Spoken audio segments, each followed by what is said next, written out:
లోకేష్ రాజీనామా చేయాల్సిన అవసరం ప్రతి ఒక్కరికి కూడా తేటతెల్లంగా కనిపిస్తుంది కాబట్టి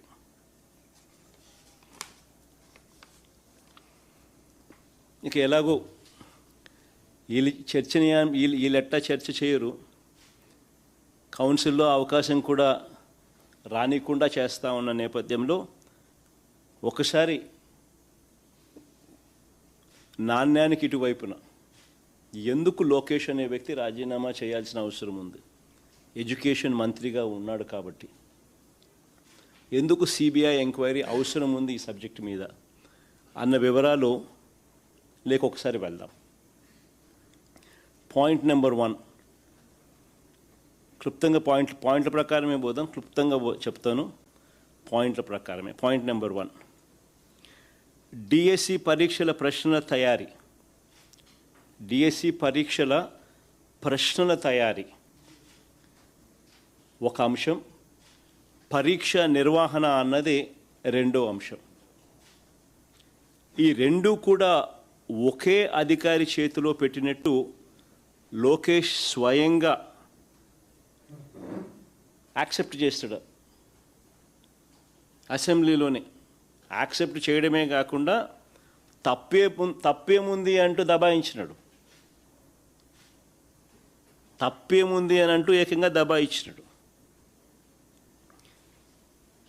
ఒకసారి ఆయన అన్న మాటలు కూడా ఒకసారి ప్లే చేద్దాం, ఒకసారి వినండి ఒకసారి అందరూ కూడా. ప్లే చేయమా ఒకసారి.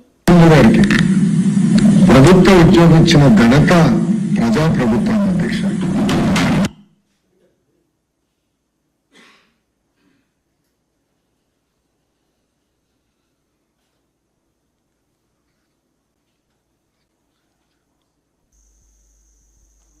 ఏమా ప్రాబ్లం ఉందా? నిజాన్ని పివి సింధు గారికి ప్రభుత్వ ఉద్యోగం ఇచ్చిన ఘనత ప్రజాప్రభుత్వం అధ్యక్ష. మీరు సెట్ చేసుకోండి. అందు లోపల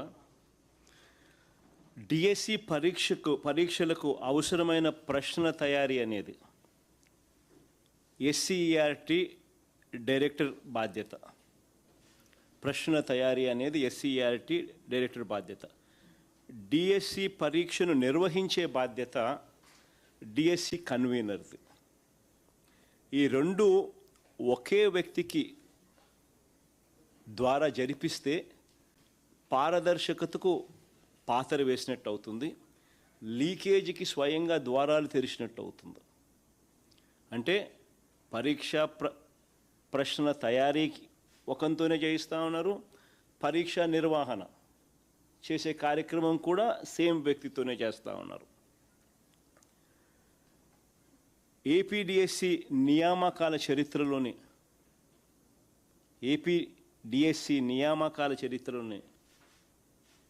ఏపీపీఎస్సి నియామకాల చరిత్రలోనే ఈ రెండు బాధ్యతలు ఎప్పుడూ కూడా ఒకే వ్యక్తికి అప్పగించిన చరిత్ర ఆంధ్ర రాష్ట్రంలో ఇంతవరకు ఎప్పుడూ లేదు.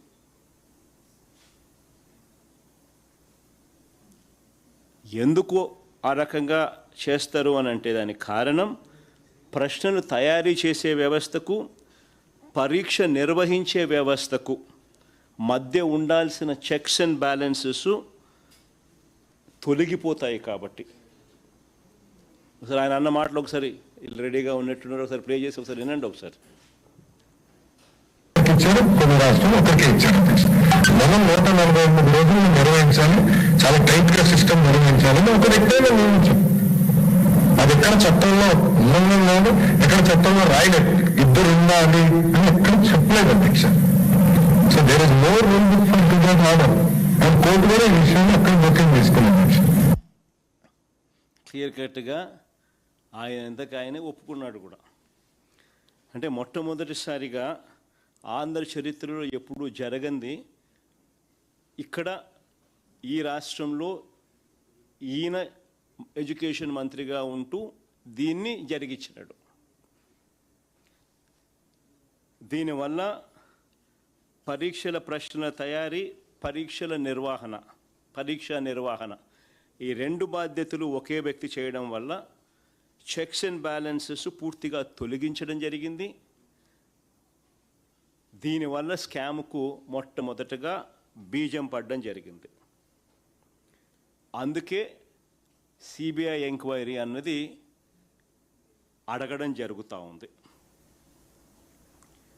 ఒకే వ్యక్తి చేతిలో ఈ బాధ్యతలు ఎందుకు పెట్టారు?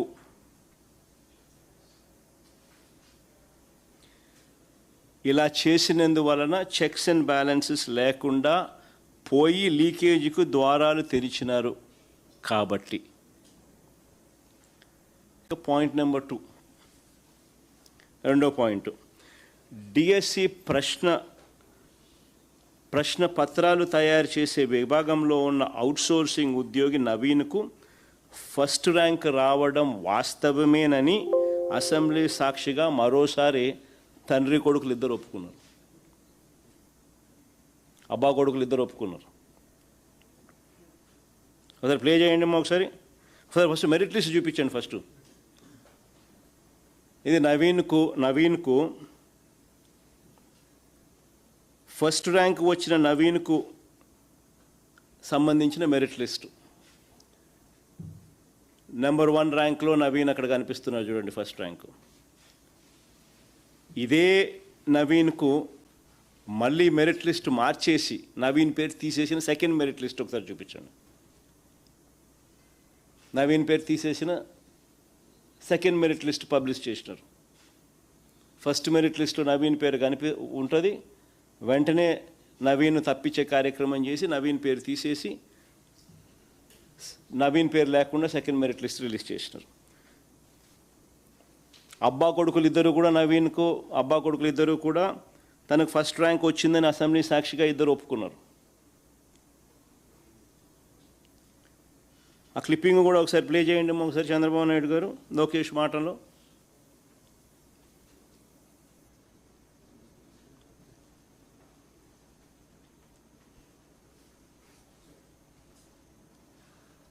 క్వశ్చన్ పేపర్ ప్రిపరేషన్లో ఉన్నాడు, అతను ఫస్ట్ ర్యాంక్ వచ్చింది అని వాళ్ళు ఆరోపణ చేశారు.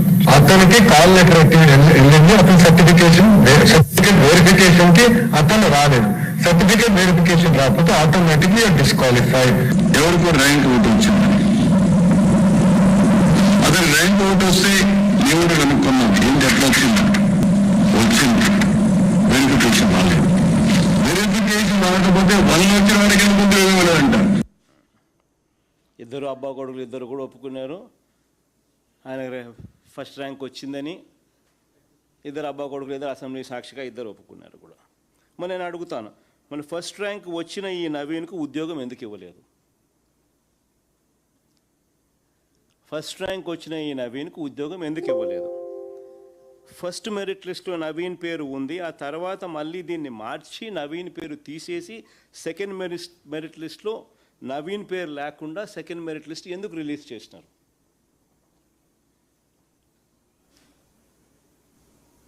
చంద్రబాబు నాయుడు గారు ఆయన కొడుకు ఏమంటారు? అబ్బా కొడుకులు ఇద్దరు నవీన్కి ఎందుకు ఉద్యోగం ఇవ్వలేదు అని అంటే ఏమంటారు? సర్టిఫికెట్ల వెరిఫికేషన్కు నవీన్ రాలేదు కాబట్టి ఉద్యోగం ఇవ్వలేదట. అదే కదా విన్నారు మీరు ఎంతగా? అదే కదా మీరు అంతా విన్నారు కూడా. సర్టిఫికెట్ల వెరిఫికేషన్కు రాకపోతే ఎవరికైనా ఉద్యోగం ఎట్టిస్తాము, రాలేదు కాబట్టి ఇవ్వలేదంట. మరి ఇదే వాస్తవం అయితే మరి నవీన్ అనే క్యాండిడేట్ కోర్టుకు ఎందుకు పోయినాడు? మరి ఇదే వాస్తవం అయితే నవీన్ అనే వ్యక్తి కోర్టుకు ఎందుకు పోయినాడు?